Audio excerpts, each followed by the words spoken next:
In your shluchos, what gives you the most fulfillment? Okay, so something gives me a fulfillment in my shluchos is when young Jewish moms meet each other and become friends and hang out with each other outside of programs and events. Seeing the children that we've educated in the past 30 plus years since infancy grow up with a love and an appreciation and an enthusiasm for Judaism that, due to the combination of Holocaust and communism, they did not have and did not know before, and they grow into young adults proud and happy about their Judaism and knowledgeable into what that means. I love learning with people because every single Jew has a soul inside of them and they have all the answers. And when we learn Chassidut together, it turns on their light bulb and they suddenly realize everything that they have within to be connected to Hashem and to the Torah. Being connected to the Rebbe every single minute of my life.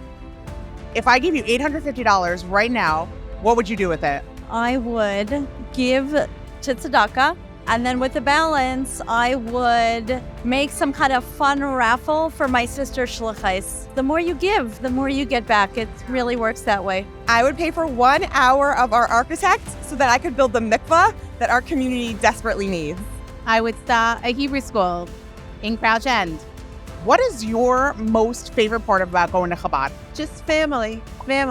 I just love it. And it just inspires me to be a better person. Playing nigunim, Chabad nigunim on my violin, and sharing that with people is truly a privilege.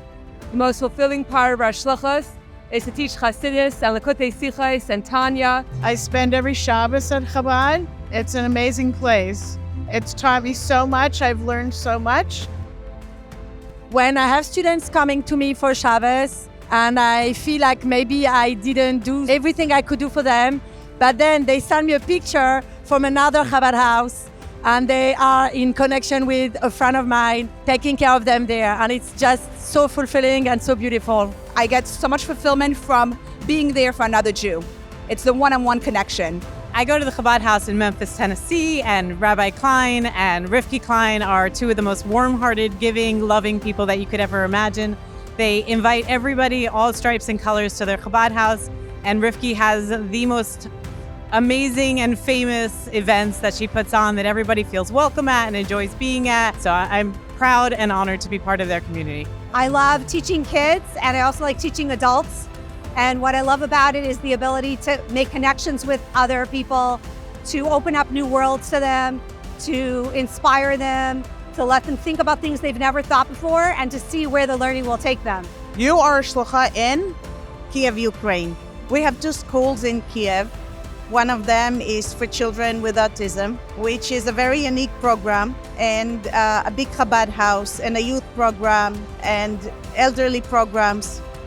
And it all radically changed on February 2022. We woke up and there were rockets falling on our head. It was very scary because there are no bomb shelters in Ukraine. And the country was not prepared to the war, unfortunately, as Israel is. Now we work on survive mode to feed the people, because the elderly pension is equal to about $50 a month. No one can survive on this. We feed them in food parcels.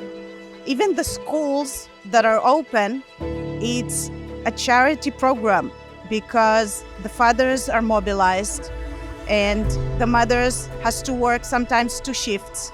So we keep the children from 8 to almost 6 p.m., feed them, and while there are air alarms, which is unfortunately very frequent, we have the children safe. The teachers take them to the shelter, which is in the basement. We feed them, and there's a lot of psychological help to help prevent the trauma that they're feeling currently. We went to visit our children that are in Israel, and the war break. We thought, what happened to the world? Bombs falling on our head again. The war in Israel has shifted the focus from Ukraine to Israel. But the war in Ukraine is still going on. People ran out of resources, mentally, financially, but the schools has to be open and the elderly has to be fed. I just ask my husband, how many people can I feed this week? According to the number he gives me, we call the people and feed them.